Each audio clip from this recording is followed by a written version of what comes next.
Hey crafters, welcome to another sewing project inspired by the age-old question, can you combine cottagecore aesthetics with vintage fashion? Maybe I'm the only one wondering this question. Hey, what do you think?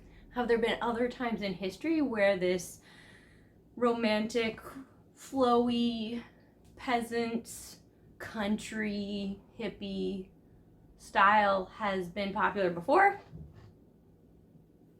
Turns out, yes. I've only been exploring trends from the 20th century, but I know if you dive in there and read articles by people much more knowledgeable than me, you'll find out that, yeah, this has been a thing for quite some time. It seems like people just love going all romantic every now and then. There's even an era named after it. Today, we're not going quite that far back. We're only going back to the 1950s. Now, can you make 1950s cottagecore? I think so. Full skirts, fitted bodices, lots of detailing, cutesy stuff like gingham. I think you could totally get the 1950s to go cottagecore. So to try it out, I've purchased a 1950s reproduction pattern, which I'm pretty excited about. I'll show you that in a second. And I've gotten myself some gingham fabric. Perfect for this decade and for cottagecore, and we're just gonna dive in. Let me show you this pattern. Let's get started and let's go all cottagecore. OMG, I love this. Look, this is so cute. The fitted shirt dress, flary skirt, simple little collar, super cute. So that is the pattern illustration. Let's take a look at our pattern here.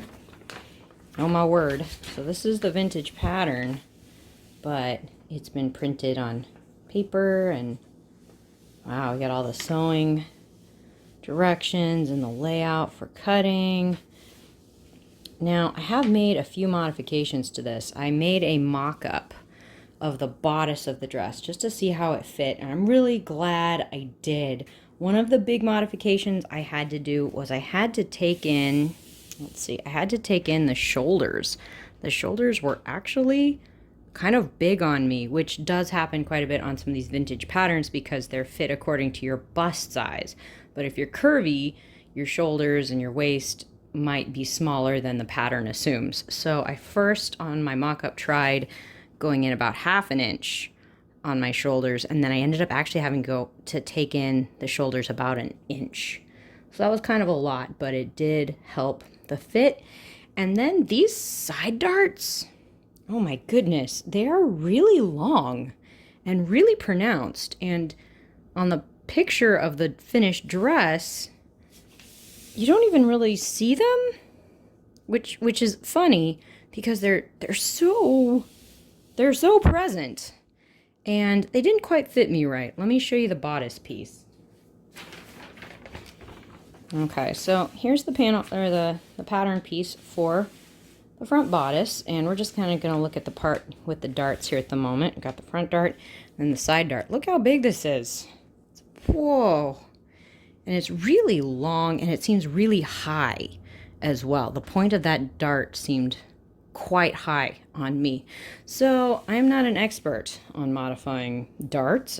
Don't really know what I'm doing. So I tried messing around with my mock-up to see if I could get the darts to fit a little better because they were too high, and I was getting a lot of fabric kind of bunching right here between the dart and my shoulder.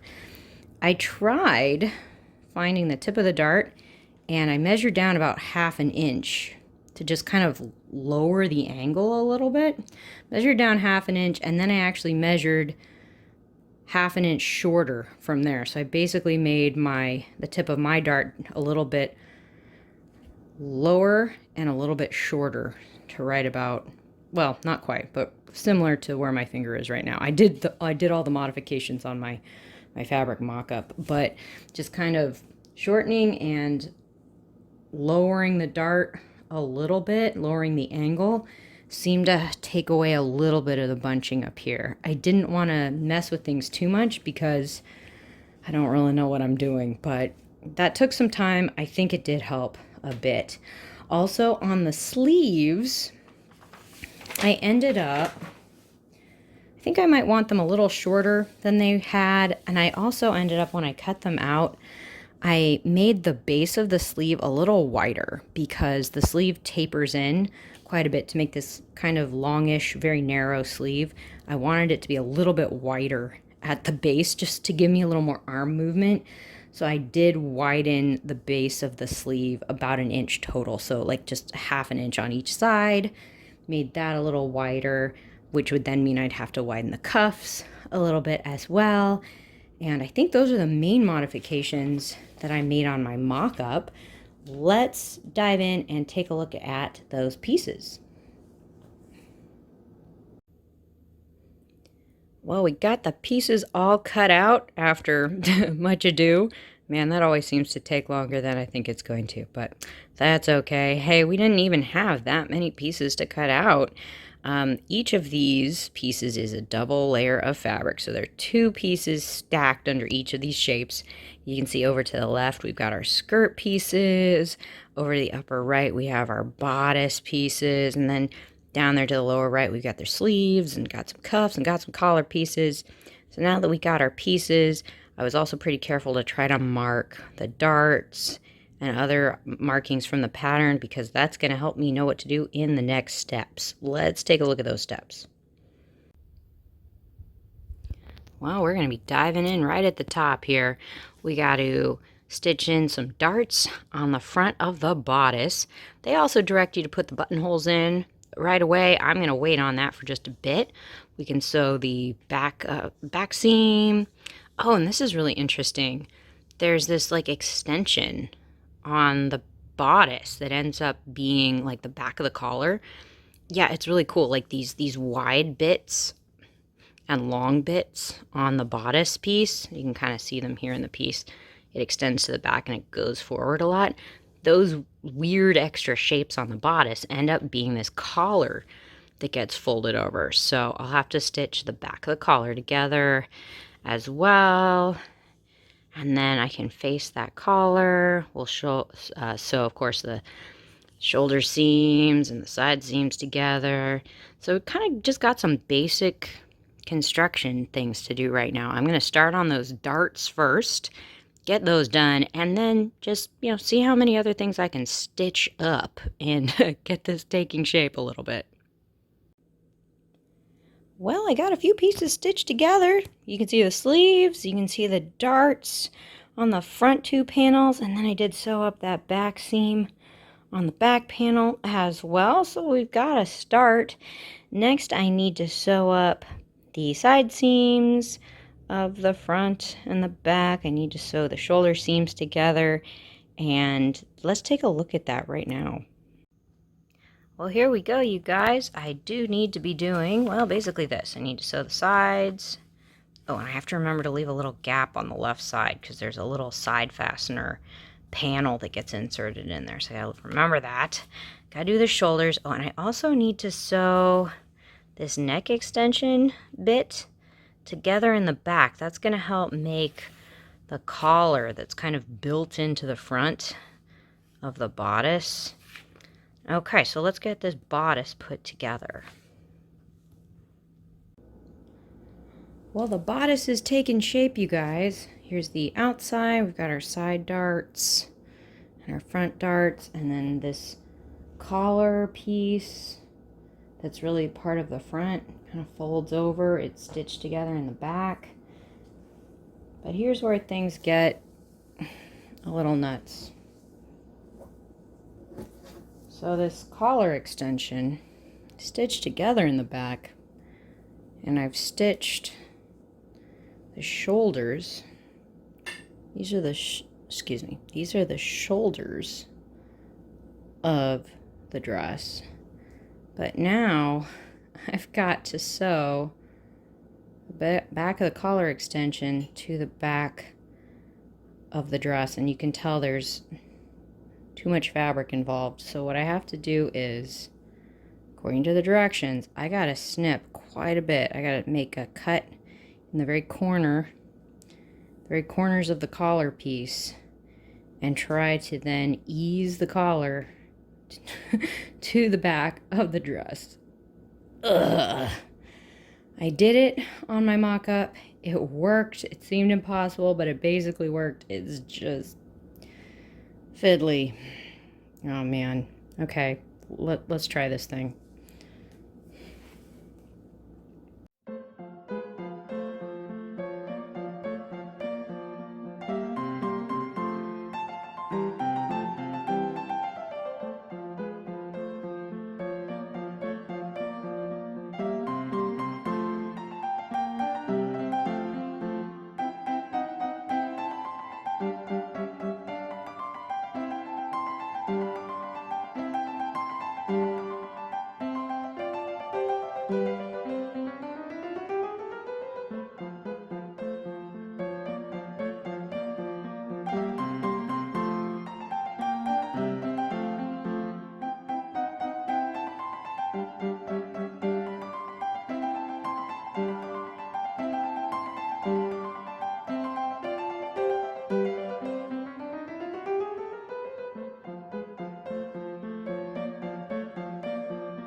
Okay, well, here's the picture.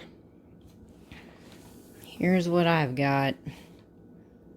I think I'm doing it right. Oh my word. Let's see if you can see this a little better here. Whew. Okay, so here's the notch I had to cut in the collar piece, and then coming across the back, and then here's the other one. So I mean, it technically fits. I'm just gonna have to stitch all the way across, and like I think I'm gonna have to lower my stitch too, because otherwise I won't be able to catch the thread in this notch. So much for 1/2 inch seam allowance back here. I don't think that's gonna work. Ay, ay, ay. And I think with sewing, I think I'm gonna have to like sew up to the edge and then like see if I can get the rest of the fabric out of the way and keep going. Ay. I don't know. I've done it once. I just gotta focus on that and give it a try. I'll show you when I get it. Well, that was scary. I think we basically got it stitched along. Oh my gosh. I did get a little puckering there in the corner. Yeah, I got a little bit on each corner. But let's look at the back. Back looks okay. I mean, it's not great, but yikes, man. All right, so that's gonna be folded over to become the collar anyway. So I think if I have a little bit of gathering back there, it's okay. I'm a little worried about these edges that I sewed really close to. Good grief. Maybe I'll put a little bit of fray check on that. I don't know. Let's check out our next step here.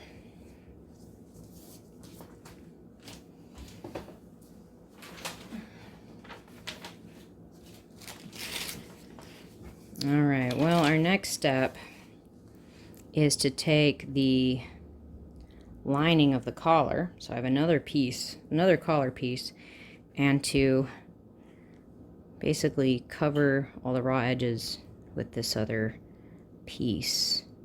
Pin it and stitch it right sides together, and then I'll be able to flip it inside out, or sorry, flip it right sides out and have a finished collar edge.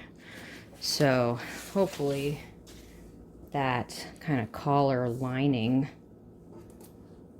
let's see if I can find, where is my collar? Hang on. So hopefully the lining of the collar will go right on top of this collar that I have and finish up all those edges. I'm still trying to decide if I want to add some rickrack before pinning on that collar lining.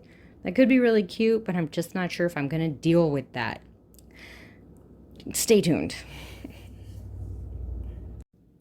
while I'm making up my mind about that rickrack on the collar, I might just start working on the skirt. You can tell I've got 2 front panels, 2 back panels of the skirt. Got to sew them all together and then gather up that skirt so that it can be stitched to the bodice. So I want to do that.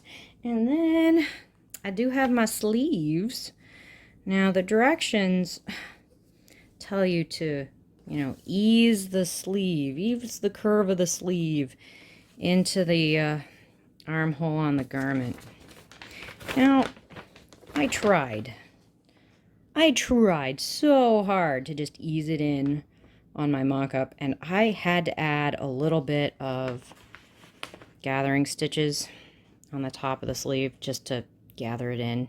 I could not ease it in enough to get it to fit just in the hole by itself, even though I was trying to, curve the fabric around and use up as much fabric as I could to fit that big sleeve into the small armhole.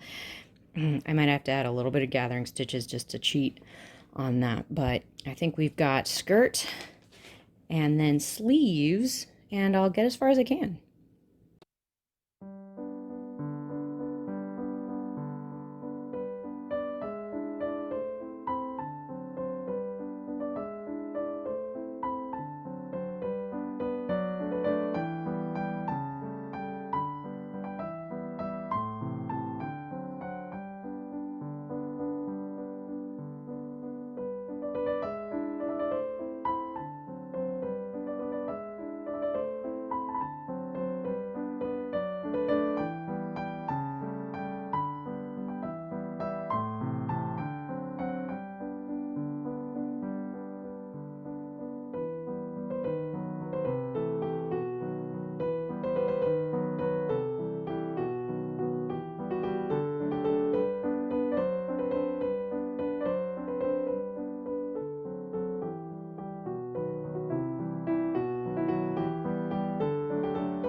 Good morning, everybody. Oh my goodness. Look, I got a lot done last night. Yay!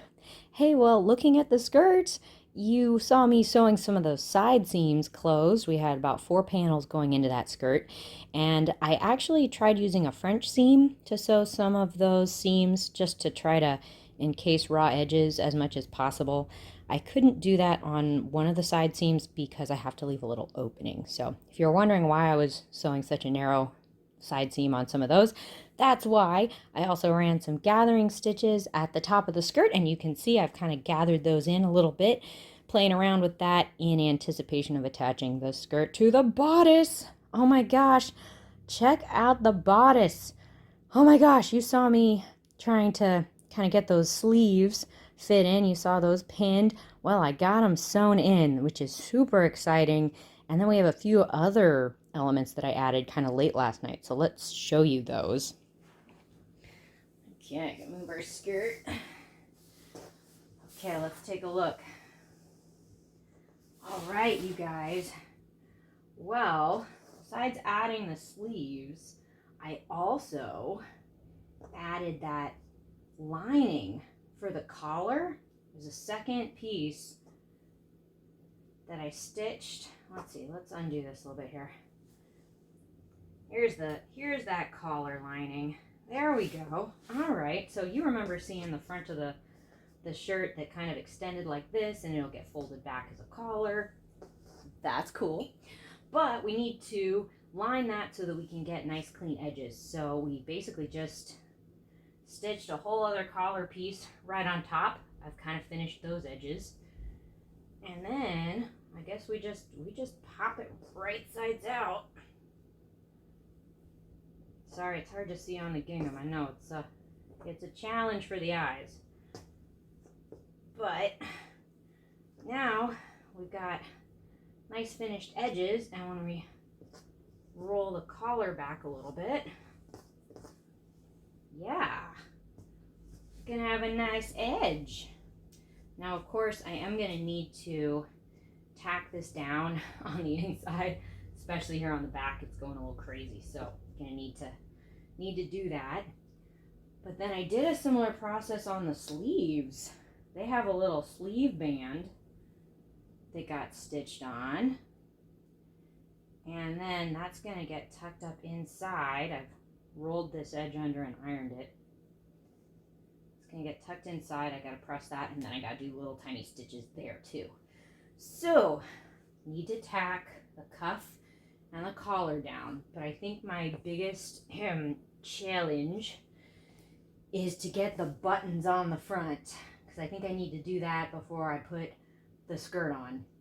So that means, as usual, I need to have a button decision crisis, and then I need to get out my button foot.